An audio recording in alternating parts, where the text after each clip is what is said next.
Hey everyone, Nick Palkowski here, and this is one of my first Periscopes. I've done a couple now. I've done one quick little tour here, but I am just kind of testing this platform out, and so if you like Periscope, let me know. Hit the little heart button, tap a few times, let me know if Periscope's where it's at.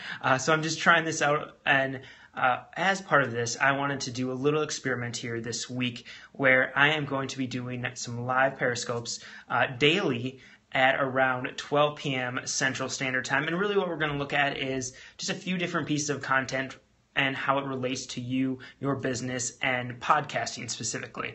And the first topic I want to talk about today, I'll go over a little bit more about this channel here and what we're doing in just a second, but what we really want to talk about is why you need a journal and why journaling is actually so important. So if you're interested in that, let me see some hearts, tap and let me know.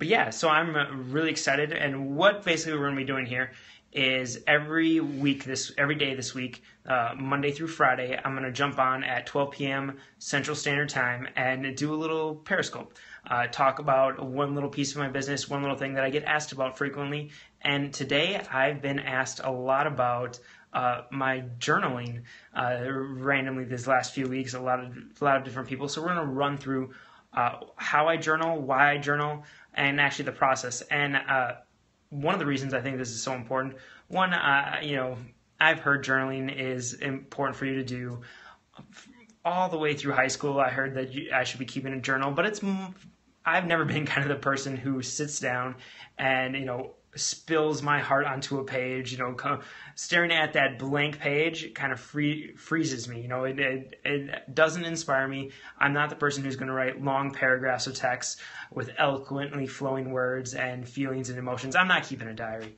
Let's be honest, that's not me. But I still think journaling is very important because what it allows you to do is to actually go through and review, to analyze, to check out things that have happened in the past, find patterns, find connections, and just helps you think through your own thoughts actually and analyze those thoughts and allow you to make informed, intelligent decisions moving forward.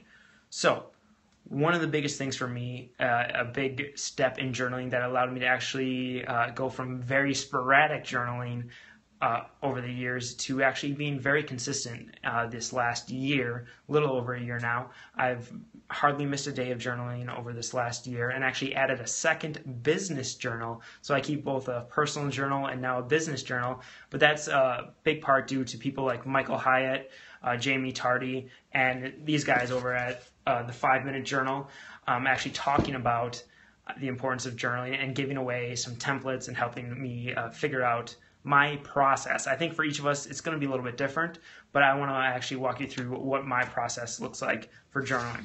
So for me, I actually have a template created, and this one is actually very much courtesy of Michael Hyatt. He was a big reason that I created. I almost use his template word for word, and here I want to quick show you the template, but I use his personal template. And if you want to go to this page, you can check it out. Go to yourpodcastguru.com/journal, and I'll show you this page right here. But if I scroll down here, this personal journal template is actually almost word for word the one he does, and this has really helped me out. And I'll quick run through the questions for you. So the first one here is you need to think back to yesterday. What were your major wins from yesterday? So think about that and go through that. The next one here is, were there any disappointments? And let me back up a little bit and talk to you why about each of these questions is important. What were your major wins from yesterday? The reason that's so important to me is because, here, let's get this a little closer. There, now you guys can hopefully see that. What were your major wins from yesterday? The reason this is so important to me is because it helps put you in that positive frame of mind. It helps you realize what you are accomplishing. And for me especially, I can simply jump from one thing to the next without really realizing the progress that's being made. I can get so focused on that next to-do, that next task that has to be completed, that I never take time to actually celebrate the things that do get accomplished. So it's important that I start categorizing and figuring out what those were. Next, we're looking at, were there any disappointments? I would just want to keep track of that. Where were things that I failed at? Where were things that I maybe didn't follow through with? Or just some general, sometimes bad things happen. Some things, launches don't go the way they're supposed to, things like that. So I want to start categorizing a little bit of what those disappointments were, mainly because of this thing right here. I want to be able to figure out what lessons did I learn. And sometimes one thing I've noticed is the lessons tend to repeat themselves over and over again just because they haven't fully ingrained into my mind. So I constantly seem to be writing the exact same lesson over and over again. And when I start to see a pattern, it's okay. This is an area where obviously I'm not fully realizing my full potential in that area. I'm missing something there. So then it's something that I really need to dive into and think more clearly about. Next, we're going to jump into now. This is another great one. What am I thankful for right now? This is just that gratitude, helps show appreciation. So what are those things that you are thankful for? And how am I feeling right now is the next question. The reason I have this is because I'm actually really bad at expressing feelings and just even identifying them in myself. So I want to start trying to figure out what different feelings are, what they mean, and really figure that out. So that's why I have this one there. And then in today, I like to keep track of what I read. Part of my Miracle Morning, for those of you who might know, Hal Elrod wrote the book The Miracle Morning. I work with him, but I also always have a morning routine. And part of that is to read. So what am I reading today helps me categorize what books I'm on. Plans for the day. This is just a very quick overview of what the day will look like and what's one thing I must accomplish today. That helps me focus on my one thing. I read a couple books by Essentialism and The One Thing by Gary Keller. Hugely helpful, both of those books. So I highly suggest those. That helps me figure out what is my big priority for the day. And now, the thing that's really helped out a lot is actually this next piece. So I do that journaling in the morning. As part of my Miracle Morning, part of my morning routine, I have that little bit of time journaling. And I only spend 15 minutes. I actually set a timer so I don't spend more than 15 minutes journaling. So it's very quick. There we go.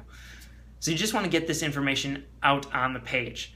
Now, the next piece, this is actually partly is the business journal. That has been hugely helpful in my business, helping me find where the holes are, where the opportunities are, what things can be fleshed out, and just see that progress. I actually attribute a lot of the success I've seen in my business this last about 4 or 5 months to actually that business journal.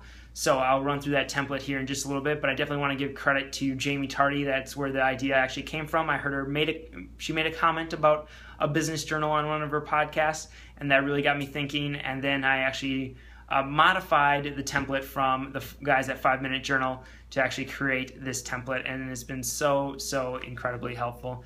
So let's actually walk through what those questions are. And again, if you go to yourpodcastguru.com/journal, you actually see those there.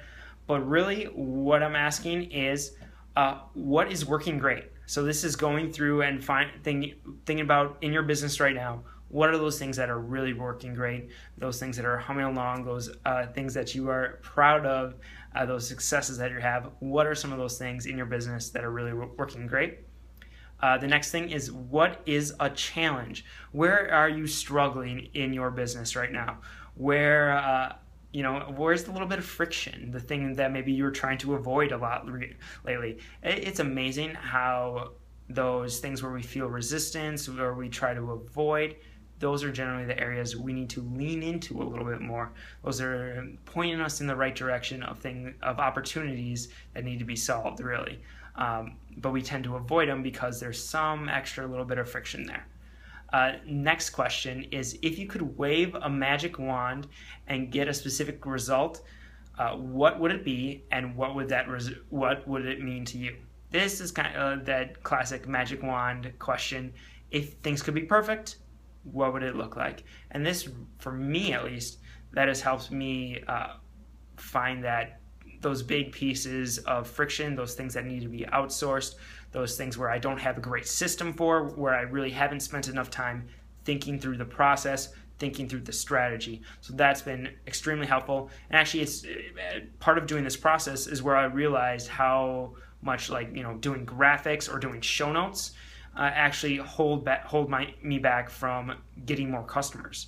Frankly, just because I didn't want to do the graphics or do the show notes. So by figuring out a way and strategically looking at how to outsource some of those things, I was then able to open up the business, go out and do more of what I loved, which was the strategy, which was talking to customers and clients, and doing a lot of the actual marketing pieces and getting out of some of that day-to-day struggle.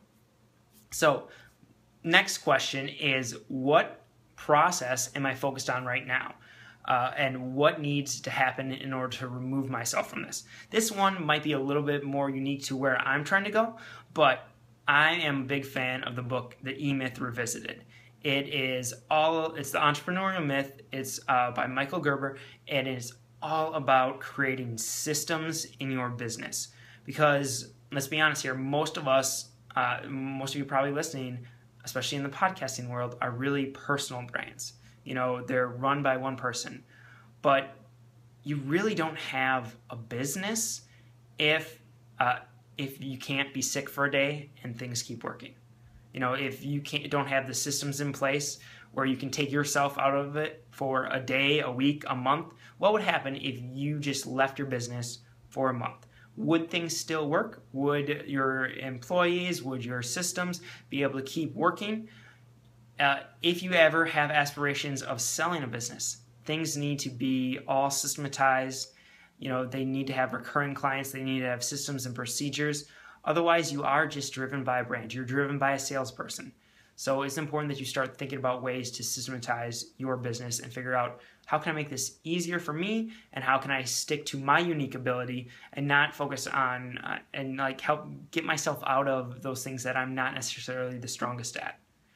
So for me, that is creating content and creating and marketing strategies for my clients, launch strategies, working directly with customers and clients in that very initial stage, and even thinking about ways that they can then grow their business after a podcast is up and running. But my unique ability is not actually posting the podcast, doing the show notes, or even doing the audio editing or any of that stuff. So I'm slowly working to take myself out of some of those things. So yeah, start thinking about what processes you can create. Last question I like to always end with is, what opportunity do I see?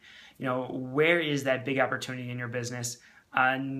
That's, for me, I just love brainstorming. So this helps get the wheels turning. This helps me look at some possible directions. That's part of the reason that I'm trying this Periscope test that I mentioned. We're trying this out for a week, see if it works, see if there's any interest in it.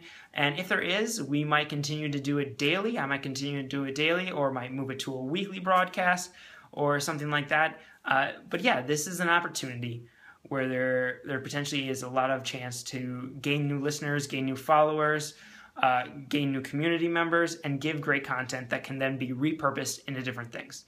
Really, and this is kind of moving away from the journaling now, but my main reason of doing Periscope, this Periscope channel here, is to, one, get some interaction and feedback from you, two, to get a chance to answer some questions, and really, three, to kind of test some content before it gets turned into a podcast, a blog post, paid content of some sort. So really, this is where you get to see the more raw, the more real, the more action-packed, the just kind of fleshing out of ideas and figuring out, this is your chance to really provide that input. Say, hey, this is what I want to hear about. This is what I want to learn more about. Let me know about these specific things. So like I said, this rest of this week, I'm going to be broadcasting on Periscope here at around noon Central Standard Time. So be sure to check back in.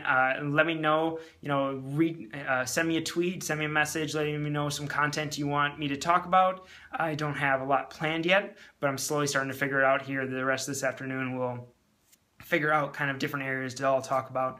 But thanks for tuning in, and I will see you tomorrow, hopefully, at noon.